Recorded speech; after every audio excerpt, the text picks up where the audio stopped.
네, 여러분 안녕하세요. 수학 크리에이터 김정현입니다. 자, 곧바로 촬영하고 있고요. 저는 오늘 7번째 영상을 촬영하고 있습니다. 자, 7번째는 지난 마지막에 말씀드렸던 바와 같이 방정식을 풀이하고 항등식에 대한 이야기를 정리해 보려고 하는데요. 방정식에 대해서 일단은 풀이를 하기에 앞서서 어떻게 푸는 건가 라고 하는 것을 이야기해 보려고 합니다. 첫 번째로 제가 말씀드렸던 거 혹시 기억하시나요? 여러 가지 경우를 제시한다고 했습니다. 그래서 어떤 값이 참이 되고 어떤 값이 거짓이 되는지를 우리가 발견을 했죠. 그리고 나서 이제 두 번째, 방정식을 풀이하는 방법을 알려줘요.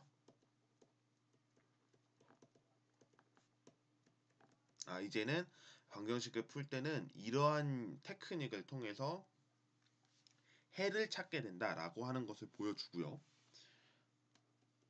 세 번째, 공식으로 방정식의 해를 찾게 됩니다. 네, 대부분 이제 이런 3단계를 거쳐서 수업을 진행하실 텐데요. 우리는 중학교 1학년이기 때문에 1번과 2번에만 포커싱을 두고 설명을 하게 됩니다. 그러면 3번은 어떻게 되나요? 3번은 알고는 계십시오. 공식으로 방정식을 찾는 것은 알고는 계시되 이 과정은 중학교 3학년 때 나오는 과정입니다. 그래서 공식으로 여러분이 방정식을 찾는 것은 극히 그렇게 좋은 것만은 아닙니다.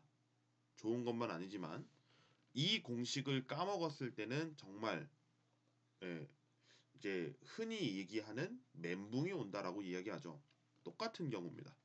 그래서 대부분 우리가 제시할 때는 이제 교수학습법을 제시할 때도 여러 가지 경우를 제시함으로써 방정식에 참이 되는지 거짓이 되는지를 제시하고 이제 이거를 알아봤으니까 정말 이제 우리는 풀어보고 싶다라고 하는 생각이 들면 그때 2번을 제시하는 겁니다.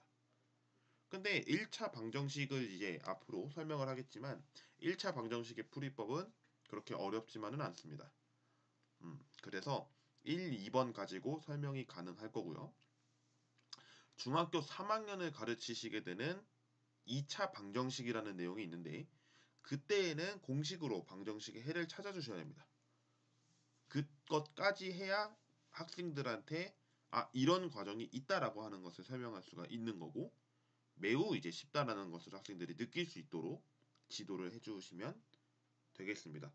지금 이게 중학교 1학년 학생들이 듣고 있다면 1번, 2번, 3번이라는 이 과정을 잘 기억해 두셨다가 그러면 나는 이런 제시가 있구나.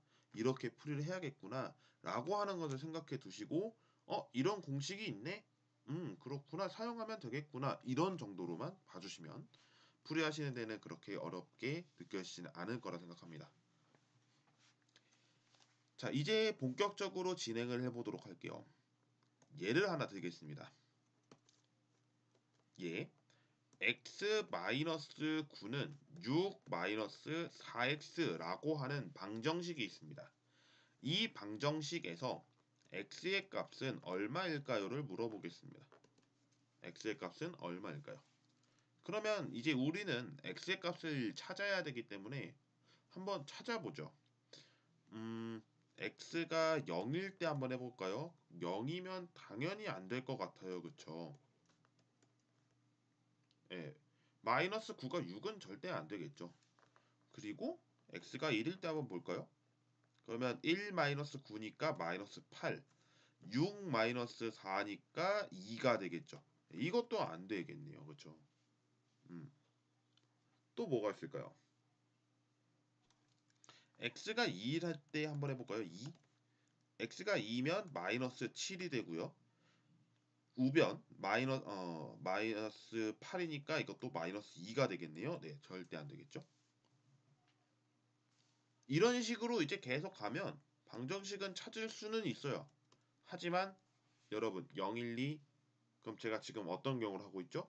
정수를 하고 있죠. 정수를 가지고 넣어서 된다면 정말 좋겠지만 지금과 같은 과정을 얘기한다면 x의 범위가 무엇일까요? 범위 매우 곤란합니다. 그쵸? x는 제가 자연수라고 이야기를 안 했고 정수라는 이야기를 안 했습니다. 그러면 유리수라는 얘기도 제가 안 꺼냈죠. 그렇단 얘기는 x의 범위는 네, 실수 전체 중 하나예요. 실수 전체 범위요. 그만한 넓은 그 범위 안에서 하나 찾아야 되는 거예요. 어마어마하겠죠.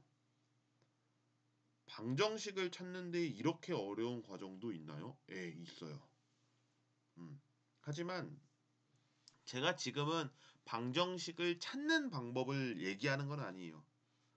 근데 이렇게 되는 경우를 있다라고 하는 것을 저는 보여주고 싶었고 제가 6장도 지금 옆에 있어서 잠깐만 보여드릴게요. 여기 6장인데 제가 이렇게 3x 더하기 1은 2x 플러스 5라고 하는 이 내용을 제시하면서 이렇게 x가 4라고 하는 자연수면 굉장히 고맙겠습니다만 지금과 같은 상황에서 x가 자연수도 아니고 정수도 아니고 심지어 유리수가 아니라면 이 문제는 찾는 데에만 시간 엄청 걸릴 거예요. 찾는 데만. 그러면 어떻게 해야 될까? 이거를 우리는 이제 잠시 마음속에 간직하고 있는 거예요. 나중에 1차 방정식을 언급하고 1차 방정식을 풀이하는 방법을 안다면 이 문제 푸는 거 네, 금방 하실 수 있습니다. 아시겠죠?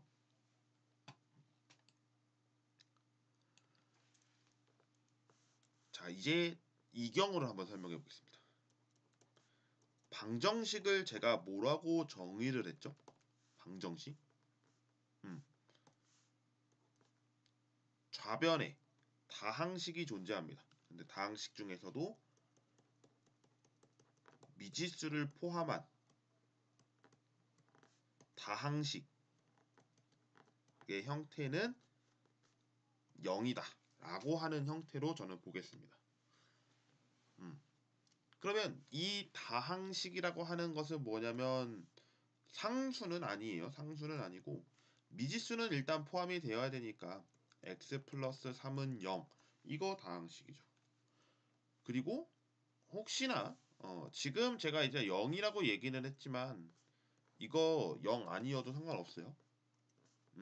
그러면 어떤 경우면 되나요? 라고 물으실 텐데 이것도 똑같아요. 네, 미지수를 포함한 다항식 이렇게 해도 무방을 합니다. 근데 여기에서는 포함한을 괄호칠게요. 꼭 포함하지 않아도 됩니다. 뭐 예를 들면 이런 경우죠. 2x-7은 3이다. 예, 이런 경우도 방정식이 됩니다. 그러면 미지수를 포함해야 된다고 했으니까 또 포함해 볼게요.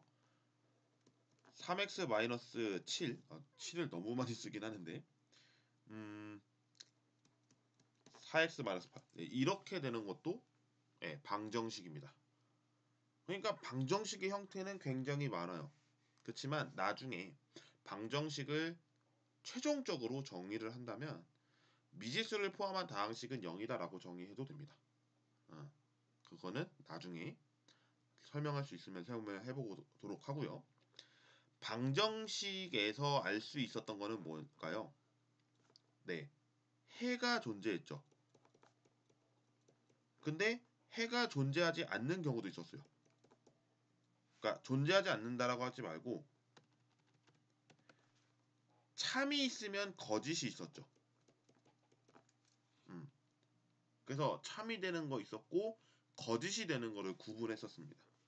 그러면 저는 이 경우로 한번 물어보고 싶어요. 무조건 참은 안 되나요?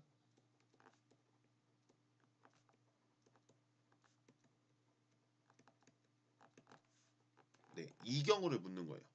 무조건 참이 되는 방정식이 존재할 것 같은데요. 존재하겠죠. 자, 어떤 경우인지 살펴봅시다. 이런 경우라고 저는 봅니다. 자, x-1이에요. 그런데 여기도 놀랍게 -1 더하기 x예요. 분명히 다르게 썼지만 좌변과 우변이 어떤가요? 같죠. 왜냐면 제가 이거 잠깐 뒤집어 쓰긴 했는데 -1 더하기 x라고 했지만 이거 교환 법칙 가능합니다. 그렇죠? x-1로 쓸 수 있어요. 이거 왜 교환 법칙 가능하냐고요? 덧셈에 대해서 교환 법칙 가능한 거 알고 계시죠? 제가 지금 뺄셈이라고 안 했습니다. 덧셈이라고 했어요. a 더하기 b는 b 더하기 a가 성립합니다. 그렇죠? a 더하기 마이너스 b는 마이너스 b 더하기 a는 성립합니다. 하지만 a 빼기 b는 b 빼기 a는 안 돼요. 네, 안 돼요. 다시 적어볼게요. b 빼기 a는 안 됩니다. 이거 중요합니다. 덧셈에서는 교환 법칙이 가능하지만 뺄셈에서는 교환 법칙 성립하지 않습니다.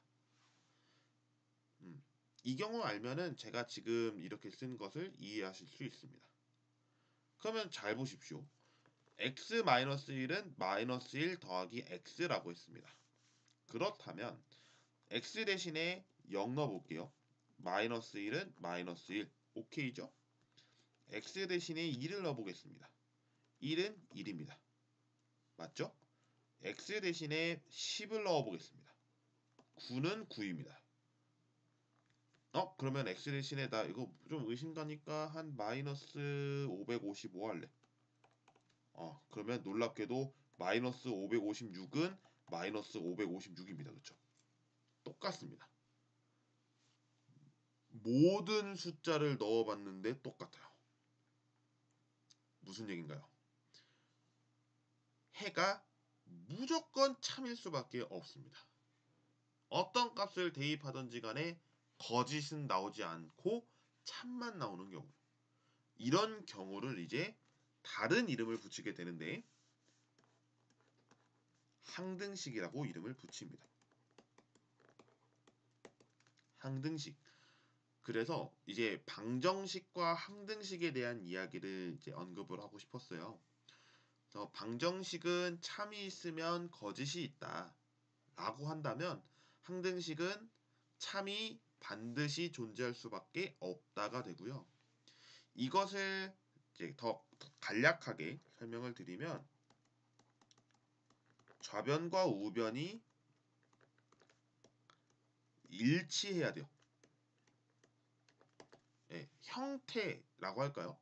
다항식을 구성하고 있는 그런 항들이 좌변과 우변이 각각 같아야 돼요. x가 들어있다면 x의 개수가 같아야 되고 상수항이라면 상수항이 같아야 되고 이런 경우를 의미하거든요. 그래서 이제 항등식이라고 하는 것 자체를 말씀을 다시 한번 정리해 보면 미지수 x의 모든 값에 대해서 항상 참이 되는 등식을 항등식이라고 이름을 붙이고 그러한 경우는 등식의 양변에서 좌변과 우변이 같으면 됩니다. 라고 하는 것을 알려드리면서 오늘 7장의 영상을 마무리 지어보려 합니다. 네, 정리는 이렇게 마쳤고요.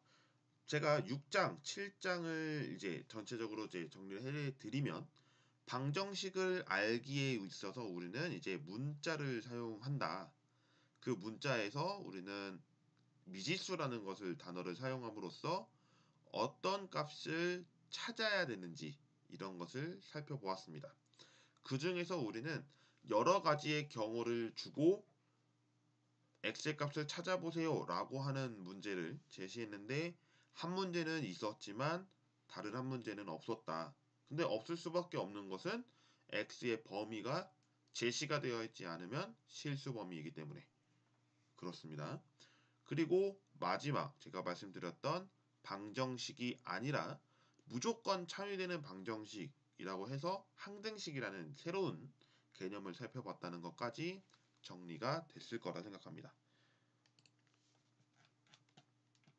다음 시간에 설명드릴 내용은 이제 본격적으로 1차 방정식에 대한 이야기를 설명할 텐데요. 1차 방정식을 설명하기에 앞서 등식의 성질을 설명토록 하겠습니다. 등식의 성질을 알기 위해서는 네 가지 성질이 있는데 그 네 가지 성질을 알아보고 문제를 이제 풀 수 있는 시점까지 된다면 풀어볼 수 있도록 한번 해보도록 하겠습니다. 시청해주신 모든 분들 감사드리고요. 저는 다음 시간에 찾아뵙겠습니다. 고맙습니다.